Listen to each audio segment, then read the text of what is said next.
Hey SpaceWatchers, this is Space Cafe Radio, your channel about trends, cool people and real conferences. I'm Thorsten, publisher of SpaceWatch.Global.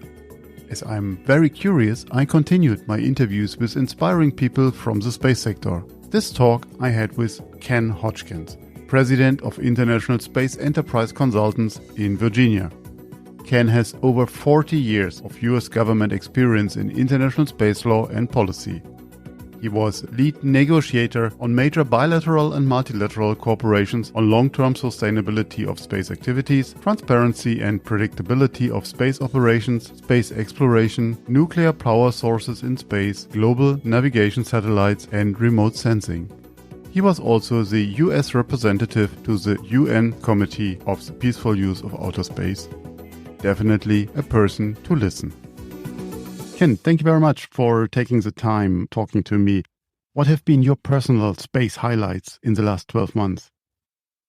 Well, I think the last 12 months that has been very, very exciting. I think there were a couple of things. One is the burgeoning activities of the private sector and new actors in space, particularly from industry. The launch cadence has been really phenomenal in terms of the number of objects being launched into space. Generally, a good track record in terms of reliability of launch capabilities, which I think is good for industry generally. The other interesting development that will bleed over into 2022 is the human spaceflight. The human spaceflight was considered to be solely focused on the space station. Now we have China up there for long duration of human activity. And we have a number of private sector initiatives that developed in 2021 on human spaceflight. And I think that's really interesting. And it's an area that we have to look at with a great deal of intensity from a legal, economic, political standpoint. Is there a particular event that touched you personally most?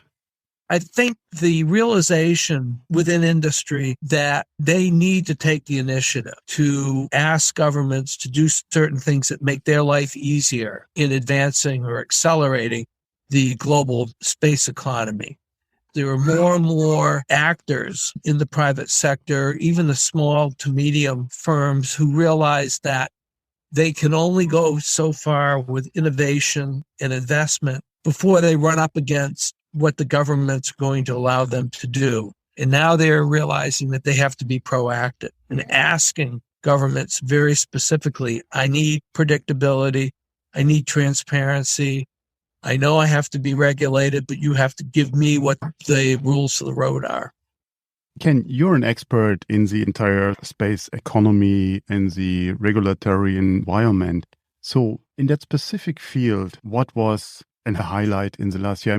Well, there are a couple of initiatives. One is the AIAA, and they've come up with this concept called Ascent, which is basically what do we need to do to accelerate the global space economy. And I think they are talking about, the $3 trillion potential for the global space economy. I think that's a theme that needs to be carried over to all international activity, which is what do we need to do to put together a proactive agenda from industry standpoint to push governments to make certain decisions. So AIAA has started that. I think that the fact that a lot of companies now are out there, particularly the mega constellations in low Earth orbit, the current as well as future ones, who are saying we're proceeding with our plans, but we need to have a better model for assessing what the impact of the large constellations in low Earth orbit will have in terms of managing that orbit. And that is going to require taking the knowledge that these companies have currently and the knowledge that they might apply for future constellations and the future management of those to come up with a coherent model that everybody can agree on that can assess the impact of the large constellation. And apparently we don't have that model. It really is dependent upon some limited government activity as well as limited private sector activity. But I think that should be accelerated. Taking the experience from the last year, from the last 12 months, from your point of view, what does the space industry need most? Is there anything, or are we perfectly situated already? Well, so my experience has been the individual companies have a view, but there's only so far that they're prepared to take that, because then they start running up against their regulators. And the regulators can make or break private sector initiative, depending on their models or their view of the world. So what we have to do is set kind of basic ground rules for how the industry and these new ventures interact with governments. And one of the things that I've been working on is through the Hague Institute for Global Justice and the Off-World Approach. And the off-world approach is going to be a sustained international, non-governmental platform where civil society can make their views known on what they need and what they expect for the future. I really believe that this will make for a more transparent and predictable international framework as we move forward with shared principles on issues such as predictability, transparency, interoperability, compatibility among systems, the sustainability of the space environment, as well as using space systems for sustainability on Earth. But this will be a venue for civil society to have a view that is not filtered through government positions, as is the case within the UN Outer Space Committee. That sounds like something definitely to watch out for the next year or the next years. What made you space happy, or what made you space angry, to take the both yin and yangs? Because so far we talked mostly about what made you happy. Right. Well, I think the ASAT tests that have been taking place. And while you can understand that sovereign nations will take measures to protect their general publics, to protect their national securities as they see it, I mean, that's understandable. But in this particular case, the testing has a global impact, much like the nuclear tests in the atmosphere that occurred back in the 60s. So that's why we banned nuclear testing in the atmosphere and placing weapons of mass destruction in space. And the ASAT testing, while, again, countries are demonstrating their capabilities, they're sending a message, obviously, to their adversaries or potential adversaries. They're also having a real-time impact on space operations, because if you're blowing things up just to test, then you're already interfering with other people's activities in space. So you're testing, you're sending a message, but you're having a real impact immediately. And that's not good. And all it tells you is that if somebody is really serious about doing these things in the future, it will have a catastrophic effect in the orbits around the Earth. So the testing is testing, but it has a big impact, and it'll be even bigger if these states become more serious about it. So that's kind of the bad part of what's going on. Now, the other challenge, speaking from my experience having worked in the U.S. government, looking at the geopolitical landscape, the human spaceflight element has taken off, has exploded in a very, very short period of time. As I mentioned before, we've gone from the space shuttle to the space station, and now we're looking at China having a long duration human platform in orbit and the private sector. And I think that the challenge now is going to be, are we going to be interoperable and compatible?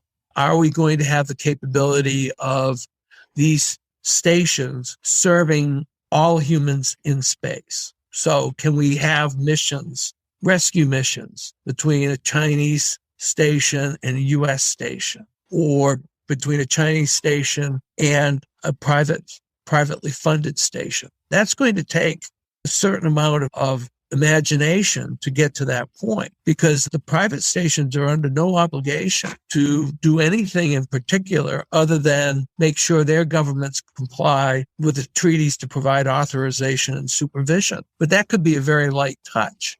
What would, in my view, will be needed is a serious discussion on what is the ultimate goal. The ultimate goal up there is to provide a safe environment for humans. And then everything else flows from that, which would be doing experiments, making money, whatever it is. But we can't have humans dying in space because we don't have the capacity to save them using all the assets that are out there. So I could envisage in the future a major discussion among the private sector element of permanent presence in Earth orbit and the government aspect of permanent presence in orbit, which would be a really fascinating discussion. And it would be needed. I mean, under the Treaty on the Return and Rescue of Astronauts and the Return of Space Objects, member states are obligated to provide assistance to astronauts. Well, there's a question, what is an astronaut? Is it a person that buys a ticket to a space station? What is going to be the criminal jurisdiction? So the human spaceflight has really taken off, if you will, because now that has to be the dominant discussion, or one of the more dominant discussions for the future. What do we have to watch out for the next year from your point of view? I assume that will include the human spaceflight activities, but what else? I think what's really needed is a dedicated discussion on predictability and transparency in how these ventures are authorized and supervised, and how responsibility is shared among member states of the treaties who have multinational commercial ventures under their control, and how do states interact on it. If you take, for example, close proximity operations, and you have a satellite belonging to one country and a close proximity operating satellite from another country, what is the shared responsibility and liability in the event that damage is caused to a third party? And that's just one example. And I think the insurance industry is going to be looking at this. They have to move beyond concerns about insuring a launch or insuring a telecommunications satellite. They also have to start looking at when people come in and say, I need to be insured for my private space station. I need to be insured for my private operation on the moon. What will the insurance company be looking for from governments in order to assess what the risks are? Because they want to make money. If a company is prepared to pay for insurance, there's going to have to be some way of assessing the risk, not only the physical risk, but also the policy risk in terms of the predictability standpoint.